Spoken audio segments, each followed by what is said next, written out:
sur les marchés. Monsieur le Président et Madame la rapporteure générale, merci de me donner l'occasion de m'exprimer sur un sujet qui est extrêmement important et qui est malheureusement très absent du débat public. Je vais me contenter d'évoquer 4 points qui me semblent absolument essentiels. Le premier, pour souligner tout simplement le travail colossal qui a été fait depuis le G20 de Washington. Les régulateurs comme les banques, je pense, ont travaillé d'arrache-pied. Ces réformes étaient absolument nécessaires sur le plan quantitatif. Il faut se souvenir qu'il n'y a pas si longtemps, beaucoup de banques étaient plus leveragées, 10 fois plus leveragées qu'un hedge fund. Mais le second aussi sur le plan qualitatif. Les règles introduites en fait depuis 2008 ont permis de supprimer beaucoup d'arbitrages réglementaires qui avaient mis le système financier en péril. Et c'est un point sur lequel je voudrais vraiment insister.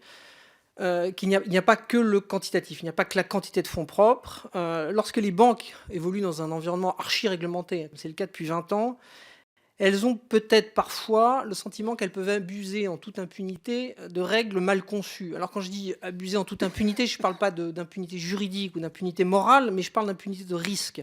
C'est-à-dire que si des milliers de règles prudentielles encadrent votre activité, finalement, vous n'imaginez pas qu'une règle inadéquate pourrait mettre en danger la solvabilité de l'établissement tout entier. Et ce que l'histoire récente nous a appris malheureusement, c'est exactement l'inverse. C'est-à-dire qu'une seule ligne de faille peut suffire à faire s'écrouler tout l'édifice. Et là, je parle bien évidemment de la crise des subprimes et de la faillite de Lehman Brothers. Et ça m'amène à mon second point, qui est la complexité. Le texte du premier accord de Bâle, il faisait une vingtaine de pages. La transposition européenne de Bâle III fait plus de 350 pages. Certaines règles actuelles, applicables aujourd'hui, nécessitent l'application de formules mathématiques qui font parfois plus d'une page. Alors moi, j'y vois 3 inconvénients majeurs. D'abord, c'est que cette technicité donne trop souvent l'illusion de la sécurité. La deuxième, c'est qu'elle écarte ces questions-là du débat public de manière quasiment automatique, puisque c'est à peu près impossible de discuter d'une formule mathématique de cette nature au Parlement.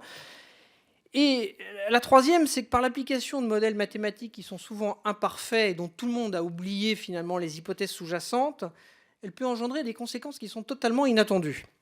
Je vais prendre un exemple qui est marquant, peut-être un peu anecdotique, mais quand même assez significatif. Il y a une récente consultation du comité de Bâle qui propose de revoir un paramètre qui paraît a priori inoffensif et complètement obscur, le coefficient plancher d'une tranche senior de retitrisation dans la méthode de la formule prudentielle. Il y a peut-être un ou deux banquiers qui savent de quoi je parle ici, mais sans doute guère plus.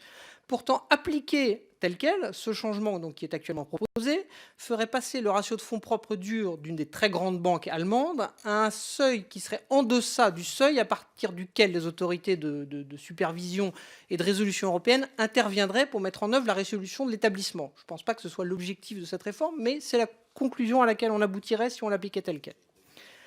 C'est pas Deutsche Bank, si ça peut vous rassurer. Ceci témoigne également de mon troisième point qui est le zèle réglementaire. Solidifier le système était extrêmement important, mais il faut savoir dire stop. En tout cas, c'est mon opinion. Au-delà d'un seuil qui est évidemment difficile à quantifier, empiler du capital dans les banques ou dans les assureurs devient contre-productif. Ce capital, il ne peut pas être distribué aux actionnaires qui ne peuvent pas le réinvestir dans l'économie, mais il ne peut pas non plus servir à financer l'économie puisqu'il ne sert finalement qu'à couvrir le risque d'engagements qui ont déjà été pris. À cet égard, l'évolution comparée des ratios de fonds propres durs des deux côtés de l'Atlantique est assez éclairante.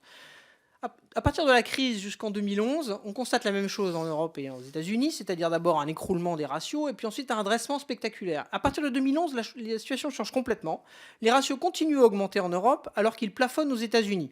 Manifestement, les autorités américaines sont arrivées à un point d'équilibre qu'elles jugent satisfaisant. Elles estiment que les banques sont suffisamment capitalisées, alors que nous, en Europe, nous ne le pensons pas. Les Européens, en fait, sont toujours les premiers et les plus empressés à transposer et à augmenter les réglementations prudentielles. Soit, ça peut être un choix que l'on fait, mais dans ce cas-là, il ne faut pas s'étonner si à chaque fois qu'une banque met sur le marché en vente des actifs, ce soit systématiquement des établissements bancaires chinois ou des établissements bancaires américains ou des assureurs aussi parfois, qui viennent les acheter, ces actifs. Il y a vraiment une question politique qu'il faut se poser sur cette question-là. Et à cet égard, il y a un document qui est très important et sur lequel je tiens à souligner et attirer votre attention, qui est la récente consultation du comité de Bâle sur la réforme de la méthode standard et les floors correspondants qui peuvent avoir un impact colossal sur l'économie. Enfin, le dernier point sur lequel je voudrais dire un mot, c'est la transparence, qui est évidemment la condition nécessaire à la fameuse discipline de marché que tous les régulateurs louent. Les progrès en la matière ne sont pas vraiment à la hauteur de ce qui a été fait par ailleurs, malgré les efforts assez importants et que je tiens à souligner qui ont été faits par l'autorité bancaire européenne. Faute d'informations disponibles, par exemple, il n'y a pas, à mon avis, aujourd'hui, un seul investisseur qui soit capable de comprendre de mesurer, d'anticiper et encore moins de prévoir le ratio de solvabilité d'un assureur. Encore récemment, il y a eu un exemple assez spectaculaire. Un assureur néerlandais qui s'appelle Delta Lloyds a publié un ratio de solvabilité qui était inférieur aux attentes des analystes et le cours de bourse a baissé de 45%, ce qui n'est pas rien. Même après cet événement, même après les explications de la société, je pense ne pas me tromper en vous disant qu'il n'y a aucun investisseur qui a compris pourquoi ce ratio avait chuté. C'est un peu problématique. Mais ce n'est pas un reproche qui peut épargner les régulateurs, qui sont également concernés, et j'en veux encore pour preuve un exemple très important, qui est celui du cadre de supervision continue, qui est donc mis en œuvre aujourd'hui par la BCE pour les banques qui sont dans le SSM, puisque la BCE impose à toutes les banques un ratio de fonds propres minimum, qui n'est pas le ratio qui figure dans la CRR, qui est un ratio ad hoc individualisé banque par banque. Alors inutile de dire que pour les investisseurs, ce ratio est absolument indispensable, c'est vraiment un élément clé de l'analyse du risque. Pourtant, aujourd'hui, les banques italiennes se sont empressées de communiquer ce ratio à tout le marché. Donc tout le monde connaît le ratio des banques italiennes. Alors que quand on interroge les équipes de M. Cabane ou les équipes de M. Santini, elles nous affirment que la BCE leur a formellement interdit de communiquer sur ce sujet. C'est un problème réel pour les investisseurs que nous sommes et j'espère que cet appel à la transparence sera entendu par M. Michaud. Merci infiniment.